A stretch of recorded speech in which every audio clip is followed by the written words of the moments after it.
ஒரு காட்டுல ஜங்கான்னு ஒரு மலைப்பாம்பு இருந்துச்சு. அது ரொம்ப கொடிதானது. அதை பார்த்தா எல்லா மிருகங்களும் பயப்படுவாங்க. அப்படி இருக்கிறப்ப ஒரு நாள் ஒரு மான் அந்த வழியா வந்துச்சு. வினோதமா இருக்குதுன்னு சொல்லி அது கிட்ட போய் பார்த்துச்சு. ஏன்னா அது ரொம்ப குட்டியா இருந்ததுனால அதுக்கு பாம்பை பத்தி தெரியல. கடைசி அது அந்த பாம்பு கிட்ட மாட்டிக்கிச்சு.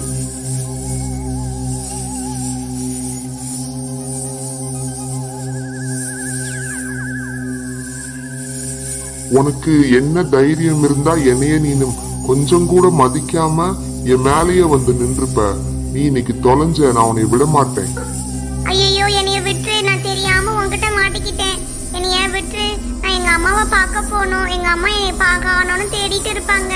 ப்ளீஸ் என்னை தயவு செஞ்சு விட்டு, எங்க அம்மாவை பார்க்கணும். ஒரு தடவையாவது எங்க அம்மாவை பார்க்கணும். உன்கிட்டயே வந்துடுறேன் நானு. அதனால எனக்கு ஒரு தடவை மாத்திரம் ஹெல்ப் பண்ணேன். Please please. இந்த பாம்பு அந்த மானை சுற்றி வளைச்சிச்சு. ஆனாலும் நீ சொல்றத நான் எப்படி நம்புறது? நீ எனக்கு என்ன உறுதி கொடுப்ப? நீ வேணா என் கூட வந்து பாரு. நான் எங்க அம்மாவை பார்த்துட்டு திரும்ப நான் உன்கிட்ட சத்தியமா வந்துருவேன். நான் நம்புறேன், போ.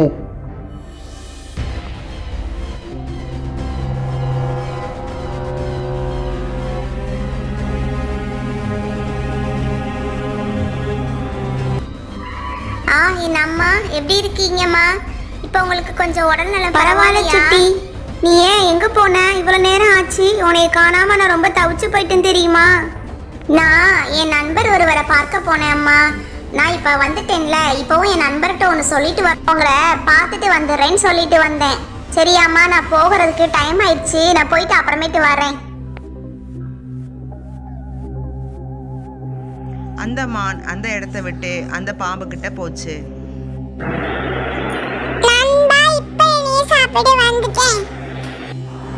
இல்ல சுட்டி, நான் உன்னைய சாப்பிட மாட்டேன். ஏன்னா நீ என்னைய உங்க அம்மா கிட்ட காட்டி கொடுக்கல. போன தடவை இதே மாதிரிதான் என் ஃப்ரெண்டு ஒருத்தவன் உங்க மான்களால குத்தி கொல்லப்பட்டான். நீ ஆனா நினைச்சிருந்தா என்னைய கொண்டு இருக்கலாம். ஆனா என்னை காப்பாத்திட்ட. இன்னொரு விஷயம் என்னன்னா, நீ நினைச்சிருந்தா வராம இருந்திருக்கலாம். ஆனா நீ வந்துட்ட. தப்பிச்சிருந்திருக்கலாம். ஆனா நீ வந்துட்ட. அது எனக்கு ரொம்ப உன்னை பிடிச்சிருக்கு. இனிமேட்டு நீயும் நானும் நல்ல நண்பர்களா இருக்கலாம். லைக் பண்ணுங்க, சப்ஸ்கிரைப் பண்ணுங்க, பக்கத்துல இருக்கிற பெல் ஐகானை கிளிக் பண்ணுங்க, ஷேர் பண்ணுங்க.